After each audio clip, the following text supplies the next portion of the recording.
Graça e paz, queridos. Amém? Animados para o estudo hoje? Que maravilha.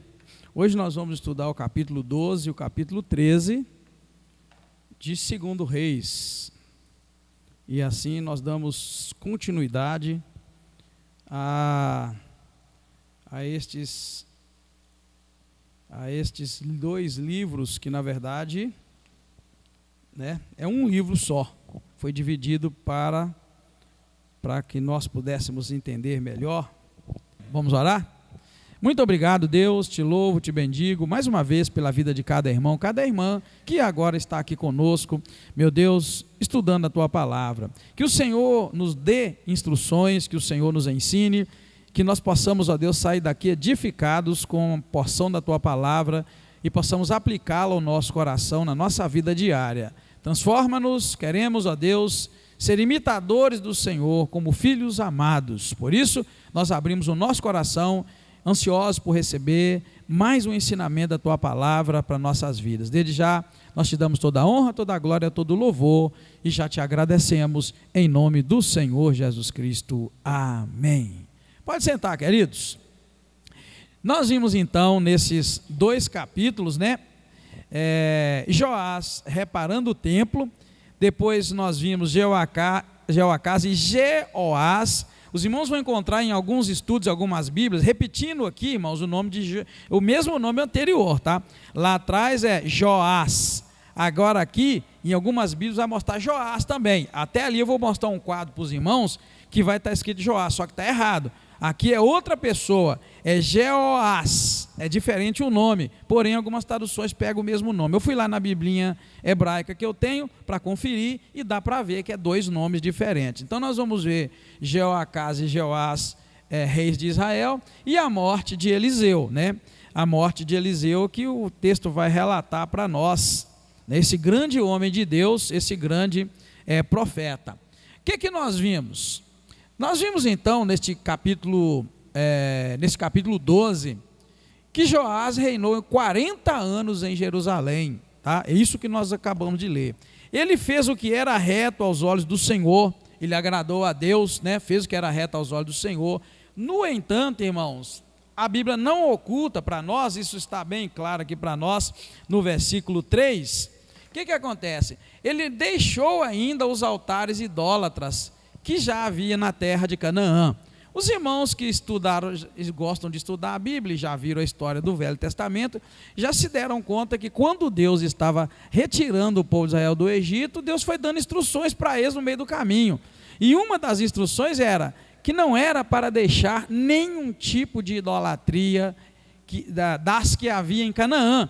Era para eles chegarem e destruírem tudo, irmãos, e não era para eles se envolverem com nenhuma idolatria de Canaã. No entanto, a gente viu que mesmo no caminho do deserto, lá no bezerro de ouro, por exemplo, ficou claro que Israel não estava com o seu coração sincero diante de Deus para possuir a terra prometida, a terra que Deus havia dado. Então o que acontece é que esse Joás, ele quase que foi um rei, bom, perfeito. Acho que foi até você que pensou isso, irmão? Você falou assim que tinha expectativa de que esse camarada ia ser um rei daqueles bons, perfeitos. No entanto, a Bíblia não esconde de nós que ele, no tempo dele, não se tirou os altares idólatras e o povo ainda sacrificava e queimava incenso nos altares idólatras. Veja que o versículo 3 vai falar altares idólatras. Por que altares idólatras? Porque Deus havia instituído e dado para Israel o templo, e o templo tinha altares para sacrifício, para ofertas,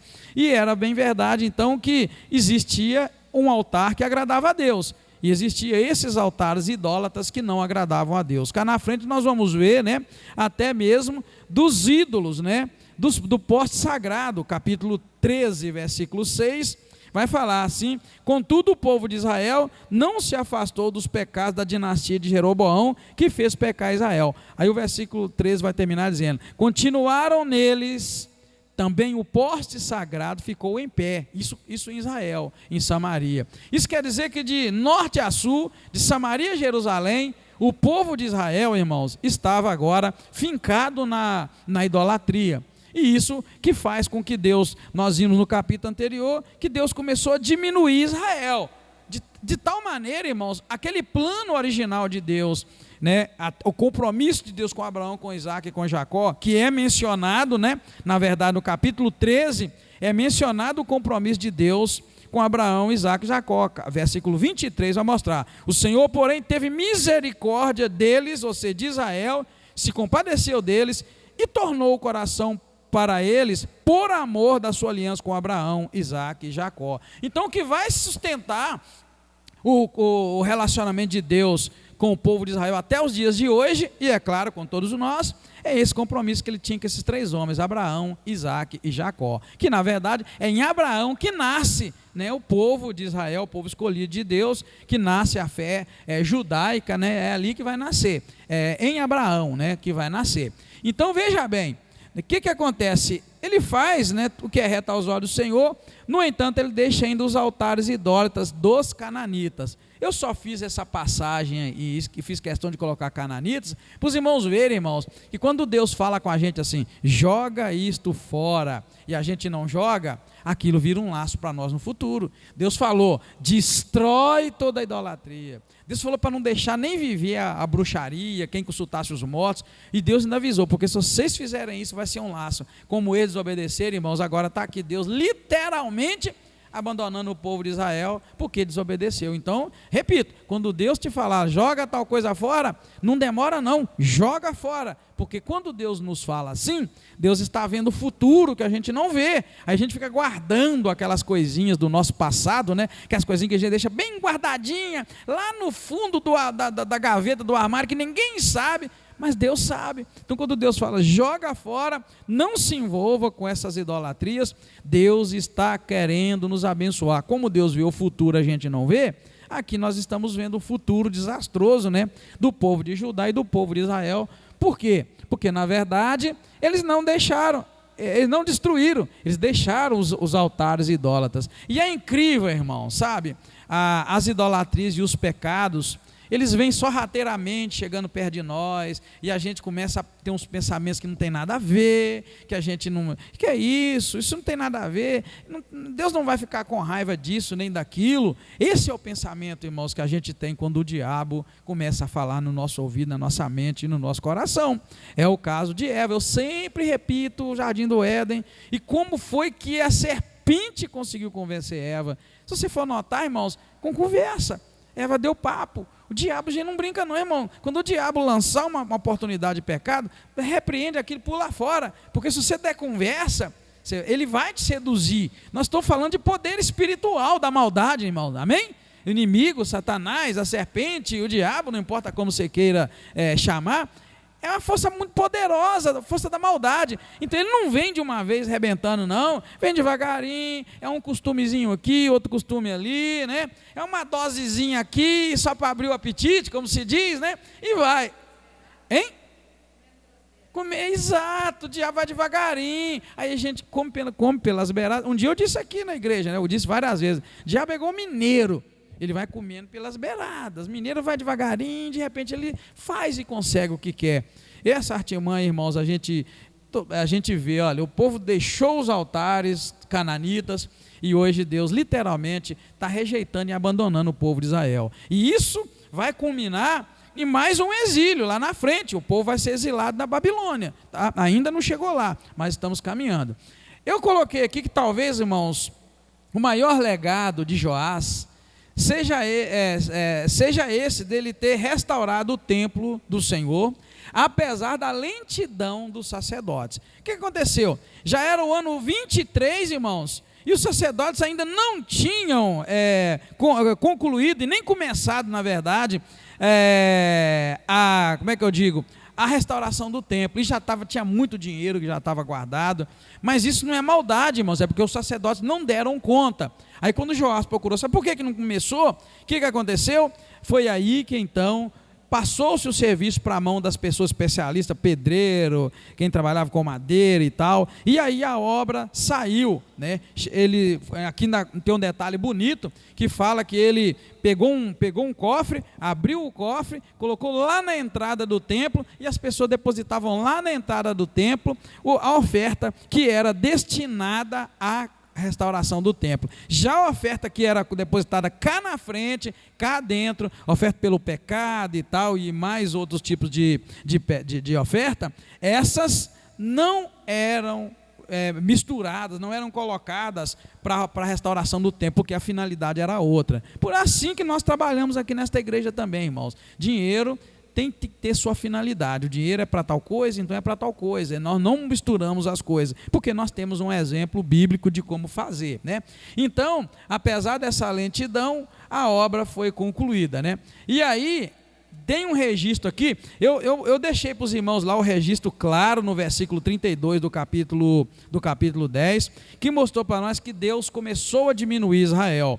Agora eu deixo esse registro para os irmãos, que foi nesse mesmo tempo aqui desses acontecimentos, que os utensílios sagrados foram levados do templo. Devagarinho a gente vai vendo, irmãos, os utensílios do templo sendo perdidos, a Arca da Aliança. Agora os utensílios que foram separados e consagrados para o templo vão se perder, até que se perde praticamente tudo, irmãos. E depois desse templo destruído, será ainda construído um outro templo, e depois esse segundo templo é destruído, e aí é o templo que hoje existe lá em Israel, apenas a muralha, onde eu tenho muita vontade de visitar, para eu poder ver. É o único que sobrou do segundo templo, dos templos de Jesus, ele foi destruído logo depois, né?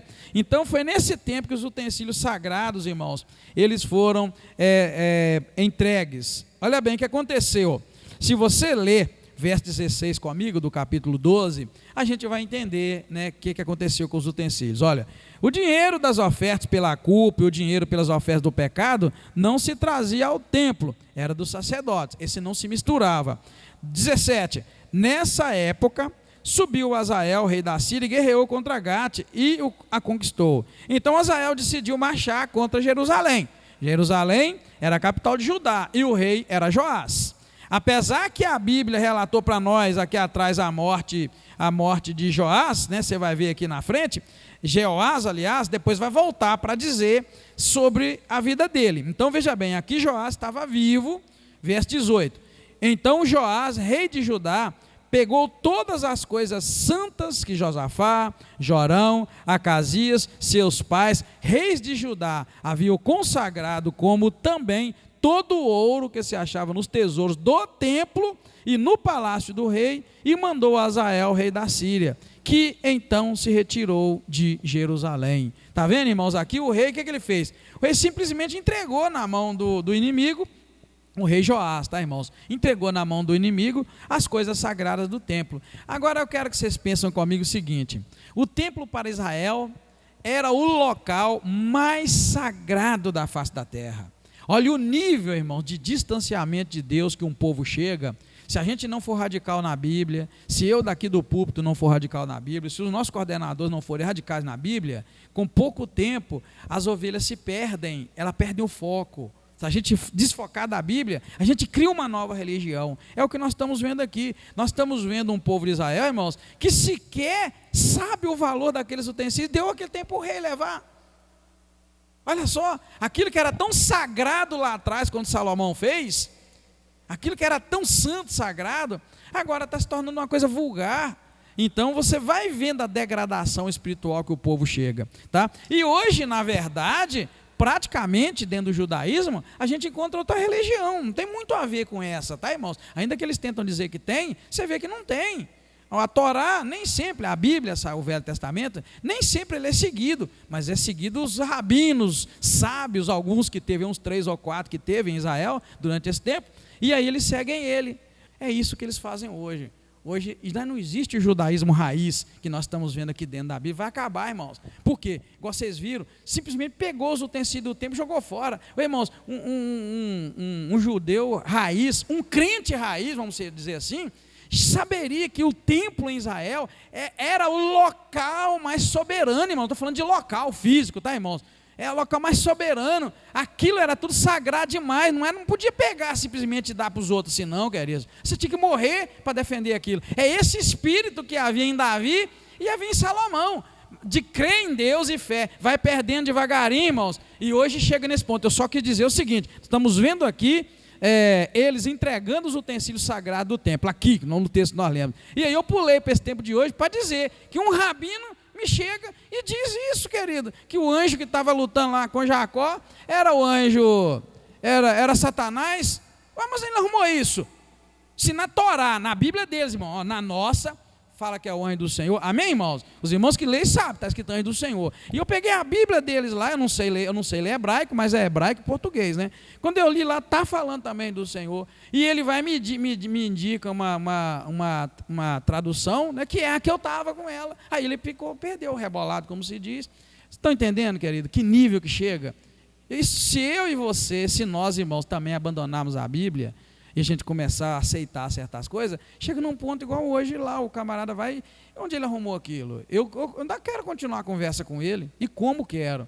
No privado, fala, olha, rabino, me perdoa, eu nunca fiz rabinato, eu nunca estudei em Israel, mas eu já vi a Bíblia toda, eu já li várias vezes, tá? Falar para de jeito, ainda vou falar lá na minha igreja, tem um pastor lá, o pastor Márcio, que já leu 70 e tantas vezes, vai lá, isso é fichinha para nós, porque o que eu estou entendendo é que eles abandonaram tanto a fé em Deus deles lá, irmãos, que sequer eles vão para isso aqui, para a Torá, para a Bíblia. Eles ficam escutando o que o rabino diz. Se eu ficar escutando o que o pastor diz, se vocês ficarem escutando o que o pastor diz, vocês vão se desviar, querido. Você tem que escutar o que a Bíblia diz. Amém, queridos? Tudo bem, se o pastor Edgar falar a Bíblia, pega tudo, mas não vai na onda, porque essa é a tendência diabólica. Então, para os irmãos entenderem que esse distanciamento está acontecendo, irmãos, lentamente, porque o povo, né, deixou as idolatrias chegar dentro, né, continuar e entrar dentro do judaísmo, e está acontecendo essa mistura de fé aqui dentro. É o que nós estamos vendo, né, como se estivesse ao vivo aqui no nosso estudo, né? E aí, irmãos, nesse tempo os utensílios são dados de graça, sem o mínimo esforço. Depois vocês fazem a leitura lá do 18 para baixo, vocês vão ver que ele simplesmente pega os utensílios, dá para o rei Azael da Síria, só para o rei amansar, e o rei amansou, porque a Bíblia vai dizer que ele se retirou de Jerusalém. Logo em seguida nós vamos ver o quê? Que Joás vai morrer, e Joás tem uma morte muito feia, irmãos. Eu queria até abrir um aspas aqui com relação à morte de Joás. Joás foi morto de uma morte muito estranha, porque vai dizer o versículo 20 que os seus oficiais se levantaram contra ele, conspiraram contra ele e o mataram. Foi uma morte estranha, porque a gente não vê assim em geral um rei morrer dessa forma. O rei morre na guerra e tal. Agora, eles conspiraram contra ele e o mataram. Então foi uma morte muito de se pensar, e nós vamos pensar nela quando a gente chegar no fim do estudo, lá na nossa conclusão. Aí a gente pula para o capítulo 13, e nós vamos ver Jeoacás e Joás, reis de Israel. Jeoacás, na verdade, é pai de Jeoás. Os dois vão reinar e vão morrer, né? E depois nós vamos ver o relato da morte de Eliseu, que também foi uma morte emblemática.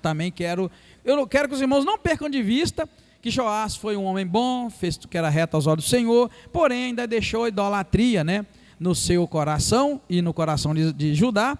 E depois ele entrega os utensílios do templo, coisas sagradas, entrega para o inimigo de mão beijada. E eu quero que você lembre a morte dele. Foi uma morte estranha, né? Foi uma morte em que os oficiais conspiraram contra ele e o mataram. E eu quero que você preste atenção na morte de Eliseu também. O que nós vamos ver então? Em Israel, Jeoacás só fez o que era mal aos olhos do Senhor. Não fez nada de bem, irmãos, Jeoacás. A Bíblia vai falar que ele reinou 16 anos, né? E depois ele fez o que era mal aos olhos do Senhor, verso 2, e vai mostrar para nós que o filho dele, Jeoás, vai assumir no lugar dele, né? Acontece uma coisa incrível aqui, é que Jeoacás faz só o que era mal aos olhos do Senhor, mas num dado momento, irmãos, ele ora a Deus, ele clama, diz a verdade, verso 4, então Jeoacás suplicou diante da face do Senhor, e o Senhor ouviu, pois viu o quanto o rei da Síria oprimia Israel. Veja bem, Deus não fez porque Jeoacás era um rei bom, porque ele era mau, mas quando o povo de Israel estava sofrendo, ele suplicou a Deus e Deus ouviu. Olha a importância de uma oração certa e correta. O povo de Israel é a menina dos olhos de Deus, irmãos. É por isso que eu disse para vocês, a fé e o povo de Israel nasceu com Abraão, Isaac e Jacó. O povo judeu nasceu ali. E olha bem, que o compromisso de Deus com Israel é tão grande que Jeoacás, um homem que só fez o que era mal aos olhos do Senhor, versículo 4, suplicou diante da face do Senhor, e o Senhor ouviu, porque o Senhor viu o quanto o rei da Síria oprimia Israel. Por que, queridos, então? Aí você tem que pensar. Tem gente que acha que porque o mundano lá fora prospera, o mundano lá fora ora e Deus faz, ele é melhor do que nós. Não é. Jeoacás não é um homem bom para a gente imitar, mas ele orou por um povo chamado Israel e Deus o ouviu. Por isso a Bíblia manda a gente orar por Israel, abençoar Israel. Por isso que a Bíblia manda a gente abençoar Jerusalém, a cidade de Deus. E a gente às vezes nem pensa em fazer isso. Talvez, querido, se você se posicionar e orar pelo povo de Deus, Deus vai te ouvir, porque Deus tem um compromisso com o seu povo. Essa é a importância da oração certa. A oração certa, olha bem, a gente pode até criar uma expressão profunda aqui. A oração certa, feita pelo um ímpio, Deus pode ouvir. Não é? E olha que a gente aprende, a oração de um justo é poderosa e eficaz. Mas aqui deixou claro para nós que a oração de um ímpio, feita pela pessoa ou pelo povo correto, Deus ouve o ímpio. Então se alguém vier para você, Deus não ouve o ímpio, você fala, peraí, depende de situação, porque Deus ouve. E é contradição? Não é contradição. A oração de um justo é poderosa e eficaz. Aqui nós estamos vendo um homem mau, um ímpio, que orou por um povo especial para Deus. E Deus fez não por ele, pelo povo especial, que é Israel. Está escrito aqui, eu quero que os irmãos entendam Bíblia com Bíblia. Olha bem, o versículo 3 fala que, 2 aliás, o versículo 2 coloca ele como um homem mau. Ele fez o que era mal aos olhos do Senhor, seguindo os pecados de Jeroboão, filho de Nebate, que fez pecar Israel e não se afastou deles. 2, coloca ele como um homem mau. Mas o 4 coloca, então ele suplicou diante da face do Senhor, olha bem, e diz a Bíblia que o Senhor ouviu, pois viu o quanto o rei da Síria oprimia Israel. Veja bem, está aí que você pode concluir, tá? Que a oração de um ímpio, feita pela pessoa ou pelo povo certo, Deus ouve, porque Deus ouviu, né? E sempre vai ouvir. Experimenta orar por Israel, você vai ver se Deus não vai te ouvir. Experimenta orar por Jerusalém, e vai ver se Deus não vai te ouvir. Experimenta abençoar o povo judeu, para você ver se Deus não vai te retribuir, porque Deus tem um compromisso, querido, com Abraão, com Isaac, com Jacó. É a descendência santa e escolhida por Deus. Se não fosse o povo rejeitar Jesus, nós estávamos fora, irmãos, da graça. Mas lá está escrito para nós muito claro, veio para os seus, mas os seus não o quiseram. Então a graça passou para o povo que não é judeu, que não é descendente de Abraão, nem de Isaac, nem de Jacó, chegou até nós, vai até os confins da terra, porque o povo rejeitou. Sabe-se lá se estava no plano de Deus ou não. O povo de Israel rejeitou o Messias, então o Messias se tornou de todos aqueles, dos gentios também, né? Então veja bem, irmãos, depois da sua morte, seu filho Jeoás é que vai reinar no seu lugar, né? Continuando a maldade do pai. Esse é o triste, irmãos. Eu não sei se vocês se lembram, antes de entrar no livro de Reis, eu disse para vocês que nós íamos entrar numa dança de reis. Você lembra dessa expressão? Falei, gente, nós vamos entrar numa dança de reis em Israel e Judá. E nós estamos entrando nessa dança, querido. O camarada copia do avô, do bisavô, do tetravô, a maldade vai passando para frente. Já imaginou? Essa maldade começou lá atrás, ela está passando, e aí esse Jeoacás, descansou Jeoacás, né? Verso 9 vai dizer que ele descansou com seus pais, sepultaram em Samaria, e Jeoás, seu filho, reinou no seu lugar. E aí diz a palavra de Deus, que ele reinou 16 anos, Jeoás, 16 anos reinou, e verso 11, fez o que era mal aos olhos do Senhor e não se afastou de nenhum dos pecados de Jeroboão, filho de Nebate, que fez pecar Israel. Que coisa terrível, né? Aí a Bíblia dá um pulo, né? E começa a mostrar sobre a morte de Eliseu. E eu quero que você guarda a forma como Eliseu morreu. O verso 14 diz assim: ora, Eliseu estava sofrendo da doença de que morreu. Na Bíblia hebraica, só está melhor sim, mas está a mesma coisa, está escrito assim, ó. E, ora, Eliseu estava sofrendo da doença que o mataria. É correto, porque não morreu ainda, né? Mas aqui está falando que ele morreu, não morreu ainda. Ou seja, ele estava sofrendo com a doença que ia matar ele no futuro, que ele ia morrer. Irmãos, a palavra no hebraico é a mesma que sofrendo. Eu quero que você guarde essa palavra, o camarada sofrer, estar doente, sofrer até morrer. O que quer dizer? Fala aí uma doença que a pessoa costuma sofrer até morrer. Câncer, a primeira que vem, outras. Guarda isso, querida. Guarda que Joás foi um rei bom, só não tirou as idolatrias e tal de Israel e mandou. A Bíblia fala que ele foi um rei bom, né? Mas que ele deixou essas coisas e deu os utensílios sagrados. E ele morreu, irmãos, covardemente. Os oficiais dele conspiraram contra ele. E agora Eliseu, o que você viu na vida de Eliseu, irmão? De ruim, que ele fez mal. Mas a Bíblia diz aqui que ele sofreu com uma doença até morrer. E ele não foi curado. E ele curou gente. E ele ressuscitou gente. E a Bíblia vai mostrar aqui que antes de morrer, antes de morrer, depois de morto, os ossos dele ressuscitam um homem. Tá, irmãos? Por que eu quero que você diga isso? É porque às vezes a gente é pobre, às vezes a gente é desempregado, às vezes a gente é feio, né? Às vezes a gente é cheio de coisa e a gente fica questionando Deus. Às vezes as coisas dão errado para a gente. Às vezes tem umas coisas ruins na família que a gente não queria e a gente fica questionando Deus. Deus é ruim, Deus me abandonou, Deus não gosta de mim, porque um servo de Deus não pode passar por isso. A gente fica assim, irmãos. Quem te deu o direito de ser mais do que a Bíblia? Está vendo, irmãos? É isso que eu quero que você foca, porque parece que o Velho Testamento não tem ensinamento nenhum para nós. Eu sei que nós somos um grupo pequeno, eu sei que talvez alguém venha para o estudo e fale assim, não, mas o Velho Testamento não tem nada para ensinar. Você está vendo que tem?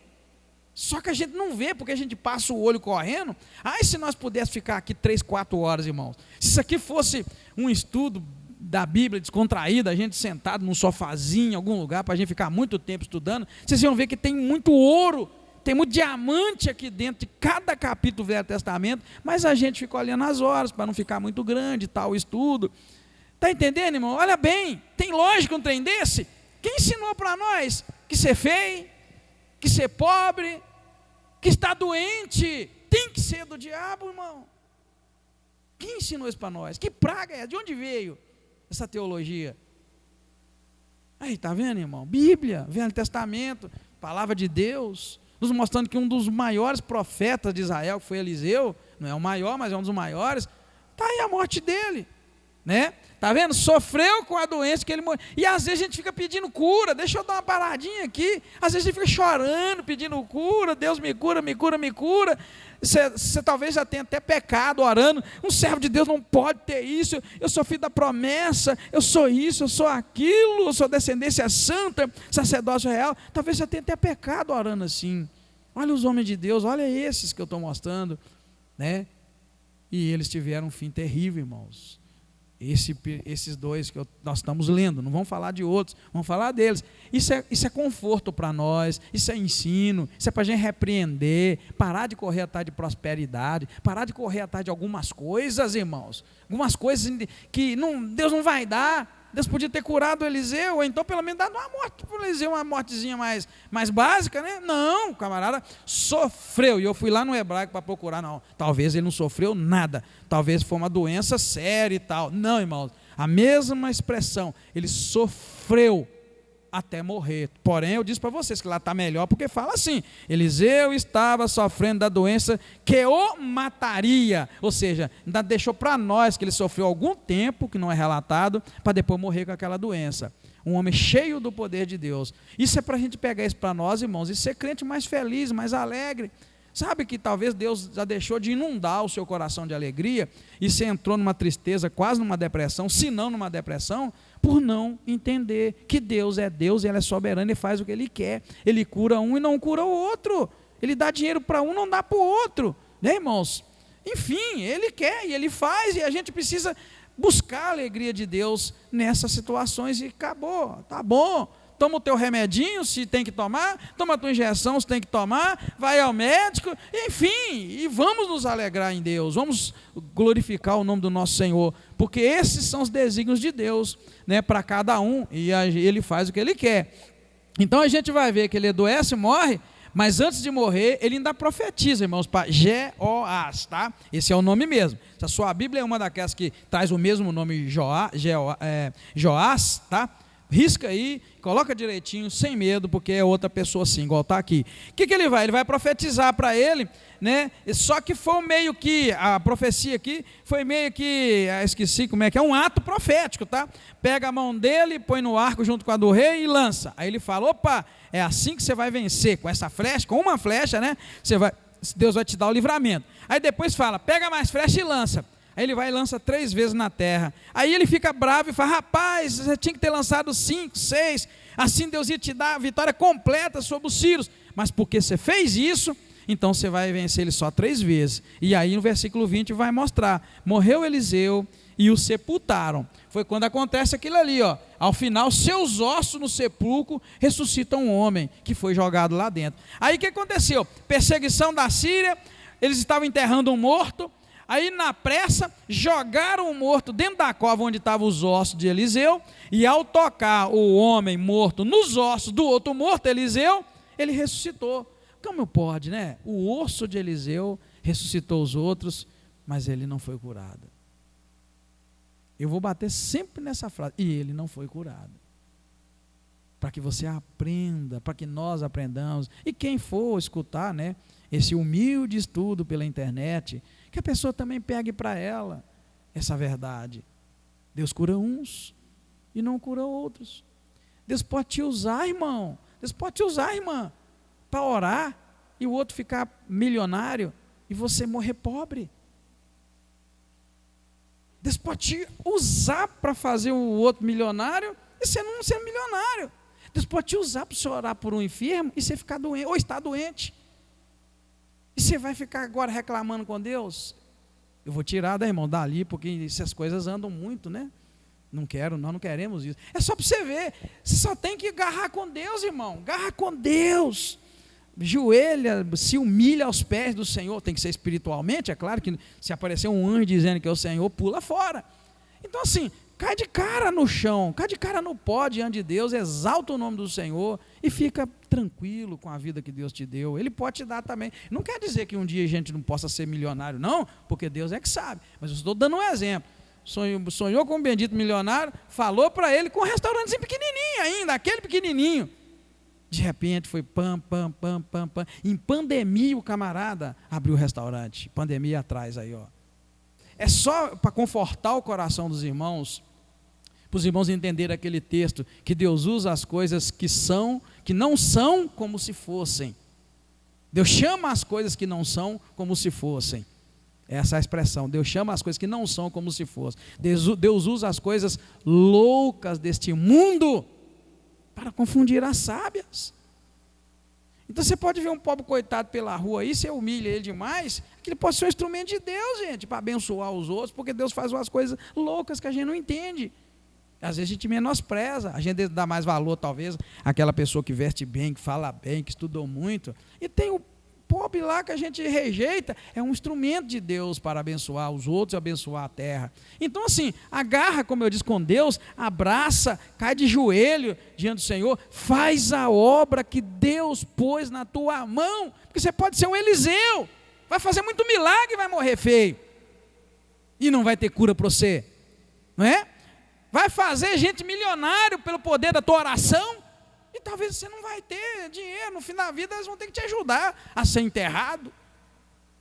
Mas Deus quer assim, e a gente só tem que se alegrar, porque Deus é soberano, e Ele faz dessa forma. Por isso que muitos não querem o ministério, porque não entende esse negócio de, por que eu estou doente, eu oro, e os outros é curado e eu não sou, não entende isso, né? Eu lembro direitinho na roda de oração, estou doido querendo voltar, irmãos, com aquela roda. Ontem eu estava ajoelhado orando, e eu pensei assim, oh meu Deus, agora eu ia levantar, né? E rapidão aqui, está cheio de gente, porque eu pus meu celular para carregar ali, por isso que eu lembrei, tá? Eu pus o celular para carregar, que eu fiquei sem luz, irmãos, lá em casa, segunda, terça, quarta e quinta, só voltou hoje. Ei, roça. Aí eu estava carregando o celular ali, aí na hora eu lembrei, oh meu Deus, eu tenho que colocar ele para lá, porque senão os irmãos pisam nele. Aí eu lembrei, não dá, mas que saudade. Então eu lembro que nessa roda, um dia, ninguém sabia, mas eu tinha tomado remédio para dor, para vir para a igreja. Isso há muitos anos. E aí naquela hora eu chamava para vir aqui na frente orar pelos enfermos, eu orei, e lembro, o irmão Gessé estava ruim, ele recebeu a oração, e ele falou, irmão Edgar, pastor Edgar, eu fui curado na hora. Aquilo me deu uma tristeza, não, que foi curado na hora, porque eu estava a poder de remédio. Não falei para ele, para não desanimar ele, é claro que eu não falei, né? Mas no futuro, sim, eu falei. Aí eu falei, meu Deus, mas que coisa, o irmão foi curado na hora, e eu doente, com dor. Eu não desanimei, irmãos, eu só fiz essa pergunta, por que isso? Fiz essa pergunta com Deus, e Deus me leva para a palavra e me mostra, porque eu quero assim, eu quero ser doente, e quero ele curado, depois eu te curo, e curou, né? Já fui curado de glaucoma, eu usava colírio 2 vezes de manhã e de tarde, eu já testemunhei para vocês, fui curado em 2013, eu não queria nem voltar no médico, porque toda vez que eu ia, ele falava, tem que continuar usando. Eu não ia. Aí nasceu, marcou uma consulta para mim, e aí, de repente, me ligaram, você tem uma consulta tal dia. Aí eu falei, eu não marquei. Não, está marcado aqui, ó. Aí eu fui ver, ela marcou, foi de Deus. Quando eu fiz toda a bateria de exame, fiquei lá um dia inteiro medindo pressão, fiz fundo de olho, fiz mais aquilo, e quando na consulta, o médico, você está usando o colírio tal, uso. Para de usar. Você não precisa disso não, você não tem nada no olho. Aí eu falei, doutor, tá brincando? Ele teve que me treinar a parar de usar, porque eu fui orientado. Se você esquecer, pinga, porque senão você fica cego. Então eu vivia aquele pânico de ficar cego e tinha que usar. Fui curado, querido. Não tem mais nada. Uma vez ao ano eu vou, faço o check-up, não tem nada. Ou seja, Deus me curou no futuro, mas permitiu que eu não fosse curado, para que eu pudesse glorificar Ele também na doença. Então esse ensino, querido, nós vamos encontrar, né, quando a gente vê que até os ossos dele ressuscitou morto, mas ele mesmo morreu, e morreu de uma doença que o fez sofrer muito tempo, amém? Vamos seguindo, aí tem aquele quadro, né, dos reis, eu acabei puxando o outro quadro, para poder mostrar que a gente está mais ou menos aqui, ó. Os irmãos estão vendo que Joás, né, acaba de morrer, e estamos vendo aqui, em Israel, que é Judá, nós estamos vendo em Israel, Joacás, né, que acabou de morrer, e entrou esse aqui. Esse camarada aqui não é Joás, é por isso que eu falei para vocês. Vocês vão encontrar muito no estudo isso. Esse aqui não é, o nome dele não é Joás, não é parecido com esse, não é o mesmo, aliás, nome. É Jeoás. Então tem que ter o J-E aqui. E aí nós vamos seguindo, Jeroboão 2 é o que vai assumir, Zacarias, e tem mais rei para baixo, que a gente vai descendo até chegar lá. E a mãozinha indica se o rei foi bom ou ruim, né? Tá vendo aí, ó? Joás foi bom, mas não foi ótimo, né? Não está o dedinho para cima, igual está o de Josafá, por exemplo, né? Aqui a gente vai ver que Jeoás, mesma coisa, ó, vai ser um mal, Jeoás vai fazer o que era mal aos olhos do Senhor. Todos os reis de Israel serão maus. De Judá a gente tem rei bom, né? Concluindo, irmãos, nos deparamos com Joás morrendo por conspiração de seus oficiais e o profeta Eliseu morrendo de uma doença que o fazia sofrer. Isso nos mostra que o tipo de morte através da qual se morrem, nem sempre reflete o estilo de vida da pessoa.